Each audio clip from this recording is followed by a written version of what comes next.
الفترة جميلة جدا.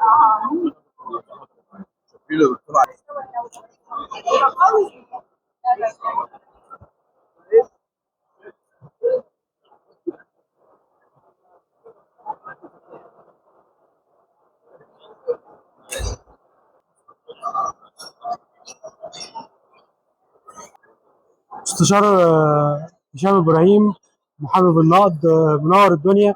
كلمه لاتحاد الصناعات. عايز اقول طبعا ان شاء الله كده النهارده بقى يوم مميز لاتحاد الصناعات المهنه في ال10 اواخر من الليله المثاليه. عايز اقول ان التصوير ده حاجه مشرفه وتمثل مصر في الصناعه. النهارده الاجتماع ده يكون قبل ما يكون يكون اجتماع فيه صفقه بين القاده اللي مسؤولين على الصناعه في مصر.